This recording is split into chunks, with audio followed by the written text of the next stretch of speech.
বর্ষার মাঝামাঝি সময়ে আবার বড়সড় আবহাওয়া বদলের ইঙ্গিত। উত্তর পশ্চিম বঙ্গোপসাগরের ওপর তৈরি হওয়া নিম্নচাপ ক্রমশ শক্তি বাড়াচ্ছে। আবহাওয়া দপ্তরের সর্বশেষ পূর্বাভাস বলছে এই নিম্নচাপ আগামী কয়েক ঘন্টার মধ্যে আরও শক্তিশালী হতে পারে, আর তার সরাসরি প্রভাব পড়তে চলেছে পশ্চিমবঙ্গের ওপর। সোমবার থেকে রাজ্যের একাধিক জেলায় বৃষ্টি, বজ্রবিদ্যুৎ সহ এবং ঝোড়ো হওয়ার সম্ভাবনা অনেকটা বেড়ে গিয়েছে। দক্ষিণবঙ্গের পাশাপাশি উত্তরবঙ্গের একাধিক জেলাতেও ভারী বৃষ্টির পূর্বাভাস রয়েছে। ফলে সপ্তাহের শুরুতেই ভিজতে চলেছে গোটা বাংলা। গত কয়েকদিন ধরে পশ্চিমবঙ্গের বিভিন্ন জেলায় বৃষ্টি হচ্ছে। কোথাও টানা ঝমঝমিয়ে বৃষ্টি, আবার কোথাও সারাদিন ধরে হালকা থেকে মাঝারি বৃষ্টি। কখনো রোদ, কখনো মেঘ, কখনো আবার আচমকা বজ্রবিদ্যুৎ সহ প্রবল বর্ষণ। আর এই পরিস্থিতির মধ্যেই আবহাওয়া আরও খারাপ হবার ইঙ্গিত দিয়েছে হাওয়া অফিস। আবহবিদদের মতে বঙ্গোপসাগরের ওপর তৈরি হওয়া নিম্নচাপ এবং তার সঙ্গে সক্রিয় মৌসুমী অক্ষরেখার জোড়া প্রভাবে আগামী কয়েকদিন বৃষ্টির দাপট বজায় থাকবে। আবহাওয়া দফতর জানিয়েছে, দক্ষিণবঙ্গ এবং সংলগ্ন বাংলাদেশের ওপর যে ঘূর্ণাবর্ত অবস্থান করছিল সেটাই ধীরে ধীরে নিম্নচাপ অঞ্চলে পরিণত হয়েছে। বর্তমানে সেই নিম্নচাপ আরও শক্তি সঞ্চয় করছে, পাশাপাশি মৌসুমী অক্ষরেখাও সক্রিয় রয়েছে। এই অক্ষরেখার রাজস্থান থেকে উত্তরপ্রদেশ, ঝাড়খণ্ড হয়ে একেবারে বঙ্গোপসাগর পর্যন্ত বিস্তৃত। ফলে বঙ্গোপসাগর থেকে প্রচুর জলীয় বাষ্প রাজ্যের দিকে প্রবেশ করছে, আর সেই কারণেই আকাশে ঘন মেঘ তৈরি হচ্ছে এবং বৃষ্টির অনুকূল পরিবেশ তৈরি হয়েছে। সবচেয়ে বেশি নজর রয়েছে দক্ষিণবঙ্গে, কারণ এই অঞ্চলের একাধিক জেলায় ভারী থেকে অতি ভারী বৃষ্টির সম্ভাবনা রয়েছে। কলকাতা, হাওড়া, হুগলি, উত্তর ও দক্ষিণ 24 পরগনা, পূর্ব ও পশ্চিম মেদিনীপুর, ঝাড়গ্রাম, বাঁকুড়া, পুরুলিয়া, পশ্চিম বর্ধমান, এই সমস্ত জেলায় দিনের বিভিন্ন সময় বজ্রবিদ্যুৎ সহ বৃষ্টির সম্ভাবনা রয়েছে। বিশেষ করে দক্ষিণ 24 পরগনা, পূর্ব মেদিনীপুর, পশ্চিম মেদিনীপুর, ঝাড়গ্রাম, পুরুলিয়া, বাঁকুড়া এবং পশ্চিম বর্ধমান জেলায় ভারী বৃষ্টির সম্ভাবনা রয়েছে। উল্লেখ্য, কাকদ্বীপ এবং বকখালি উভয় জায়গায় দক্ষিণ 24 পরগনায় অবস্থিত।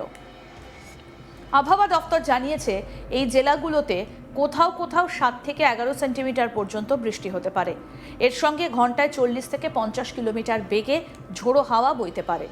বজ্রবিদ্যুতের সম্ভাবনা উড়িয়ে দেওয়া যাচ্ছে না। এক্ষেত্রে আগামী 1 ঘন্টা বা কয়েক ঘন্টার মধ্যেই হয়তো আবহাওয়ার বিশাল পরিবর্তন দেখা যেতে পারে। ফলে খোলা জায়গায় না থাকার পরামর্শ দেওয়া হয়েছে। কৃষক, মৎস্যজীবী এবং সাধারণ মানুষকে প্রয়োজন ছাড়া বাইরে না যাবার পরামর্শ দেওয়া হয়েছে। কলকাতার কথা বললে শহরের সারাদিন আকাশ মূলত মেঘলা থাকবে, মাঝে মধ্যে হালকা থেকে মাঝারি বৃষ্টি হতে পারে, কোথাও কোথাও বজ্রবিদ্যুৎ সহ প্রবল বৃষ্টিও হতে পারে। যদিও আপাতত কলকাতায় অতি ভারী বৃষ্টির সম্ভাবনা খুব বেশি নেই, তবে দমকা হাওয়ার গতি 30 থেকে 40 কিলোমিটার পর্যন্ত পৌঁছতে পারে। ফলে অফিস যাত্রীদের কিছুটা সমস্যায় পড়তে হতে পারে। যানজট, জল জমা এবং ধীরগতির যান চলাচলের সম্ভাবনাও রয়েছে। এদিকে উত্তরবঙ্গ বৃষ্টির দাপট অব্যাহত থাকবে। জলপাইগুড়ি, কালিম্পং, দার্জিলিং, আলিপুরদুয়ার এবং কোচবিহারে আগামী কয়েকদিন ভারী বৃষ্টির পূর্বাভাস রয়েছে। পাহাড়ি এলাকায় অতিরিক্ত বৃষ্টির কারণে ছোটখাটো ধসের আশঙ্কা রয়েছে। নদী এবং ঝর্ণাগুলোর জলস্তরও বাড়তে পারে, তাই পর্যটকদের সতর্ক থাকার পরামর্শ দেওয়া হচ্ছে। আলিপুরদুয়ার এবং কোচবিহারে মঙ্গলবারের পর থেকে বিক্ষিপ্তভাবে ভারী বৃষ্টি হতে পারে। এই কারণেই জেলাগুলিতে হলুদ সতর্কতা জারি করা হয়েছে। অন্যদিকে উত্তর দিনাজপুর, দক্ষিণ দিনাজপুর এবং মালদা জেলাতেও মাঝারি থেকে ভারী বৃষ্টির সম্ভাবনা রয়েছে, যদিও এই মুহূর্তে সেখানে আলাদা কোনো সতর্কতা জারি হয়নি। কি বলছেন আবহাওয়াবিদ হাবিবুর রহমান বিশ্বাস, শুনবো।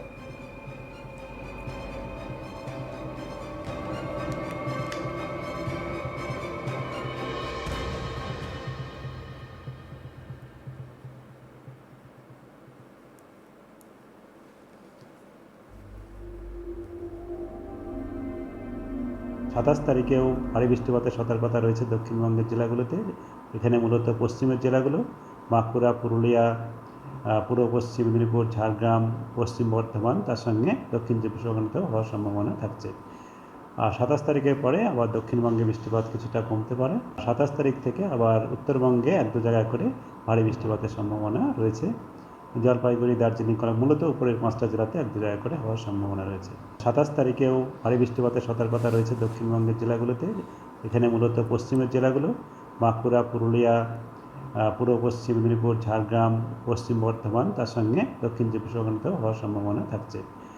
আর 27 তারিখের পরে আবার দক্ষিণবঙ্গে বৃষ্টিপাত কিছুটা কমতে পারে। 27 তারিখ থেকে আবার উত্তরবঙ্গে 1-2 জায়গায় করে ভারী বৃষ্টিপাতের সম্ভাবনা রয়েছে।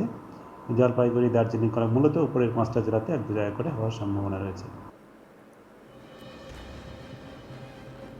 সাম্প্রতিক আবহাওয়া বিশ্লেষণে জানা যাচ্ছে উত্তর পশ্চিম বঙ্গোপসাগরে নিম্নচাপ আরও শক্তিশালী হয়ে স্থলভাগে প্রবেশ করতে পারে। তার প্রভাবে শুধু পশ্চিমবঙ্গ নয়, উড়িষ্যা এবং ঝাড়খণ্ডেও ভারী বৃষ্টির সম্ভাবনা রয়েছে। গাঙ্গেয় পশ্চিমবঙ্গের ওপর এর প্রভাব সবচেয়ে বেশি পড়তে পারে বলেই মনে করছেন আবহবিদরা। আবহাওয়া বিশেষজ্ঞদের মতে বর্ষাকালে বঙ্গোপসাগরে নিম্নচাপ তৈরি হওয়া অস্বাভাবিক নয়, কিন্তু যখন সেই নিম্নচাপের সঙ্গে ঘূর্ণাবর্ত এবং সক্রিয় মৌসুমী অক্ষরেখা একসঙ্গে কাজ করে তখন বৃষ্টির পরিমাণ অনেকটাই বেড়ে যায়। বর্তমানে ঠিক সেই পরিস্থিতি তৈরি হয়েছে, তাই আগামী 24 থেকে 48 ঘন্টা আবহাওয়ার ওপর বিশেষ নজর রাখছে আবহাওয়া দফতর। মৎস্যজীবীদের জন্য গুরুত্বপূর্ণ সতর্কবার্তা দেওয়া হচ্ছে। সমুদ্র উত্তাল থাকার সম্ভাবনা, তাই উত্তর পশ্চিম বঙ্গোপসাগর এবং সংলগ্ন সমুদ্রে মাছ ধরতে না যাওয়ার পরামর্শ দেওয়া হয়েছে। যারা ইতিমধ্যে সমুদ্রে রয়েছেন তাদের দ্রুত নিরাপদে ফিরে আসতে বলা হয়েছে। অন্যদিকে কৃষকদের জন্য এই বৃষ্টি যেমন আশীর্বাদ হতে পারে, তেমনি অতিরিক্ত বৃষ্টি হলে জল জমে ফসলের ক্ষতির আশঙ্কাও রয়েছে। বিশেষ করে ধান চাষের জমিতে অতিরিক্ত জল জমলে সমস্যা হতে পারে, তাই প্রয়োজন অনুযায়ী জমি থেকে জল বের করে দেবার পরামর্শ দিচ্ছেন কৃষি বিশেষজ্ঞরা। শহরাঞ্চলেও প্রশাসনকে সতর্ক থাকতে বলা হয়েছে। পুরসভাগুলিকে নিকাশি ব্যবস্থা সচল রাখার নির্দেশ দেওয়া হয়েছে, কারণ স্বল্প সময়ের প্রবল বৃষ্টিতে জল জমে গেলে সাধারণ মানুষের ভোগান্তি বাড়তে পারে।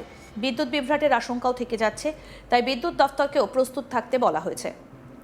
আবহাওয়া দফতরের পূর্বাভাস অনুযায়ী মঙ্গলবারের পর দক্ষিণবঙ্গে বৃষ্টির তীব্রতা কিছুটা কমতে পারে, তবে পুরোপুরি বৃষ্টি বন্ধ হবে না। প্রায় সব জেলাতেই বিক্ষিপ্তভাবে হালকা থেকে মাঝারি বৃষ্টি চলবে। উত্তরবঙ্গেও আগামী কয়েকদিন বর্ষার সক্রিয়তা বজায় থাকবে।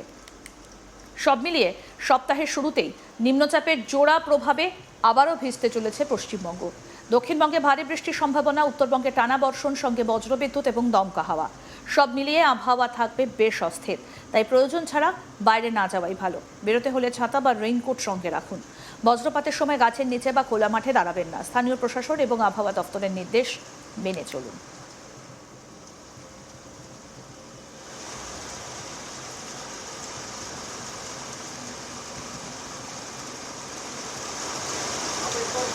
বর্ষার একেবারে মাঝামাঝি সময়ে আবহাওয়ার বড় আপডেট এবং পূর্বাভাস দিয়েছে আবহাওয়া দফতর। আগামী 24 থেকে 48 ঘন্টা অত্যন্ত গুরুত্বপূর্ণ। আবহাওয়া বিশেষজ্ঞরা বলছেন উত্তর পশ্চিম বঙ্গোপসাগরে নিম্নচাপ আরও শক্তিশালী হয়ে স্থলভাগে প্রবেশ করতে পারে।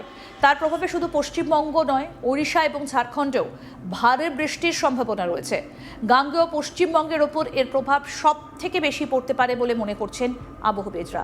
আবহাওয়া বিশেষজ্ঞদের মতে বর্ষাকালে বঙ্গোপসাগরে নিম্নচাপ তৈরি হওয়া অস্বাভাবিক নয়, কিন্তু যখন সেই নিম্নচাপের সঙ্গে ঘূর্ণাবর্ত এবং সক্রিয় মৌসুমী অক্ষরেখা একসঙ্গে কাজ করে তখন বৃষ্টির পরিমাণ অনেকটা বেড়ে যায়। বর্তমানে ঠিক সেই পরিস্থিতিরই তৈরি হয়েছে। আরও আপডেট পেতে দেখতে থাকুন আজ তাক বাংলা, সাবস্ক্রাইব করুন।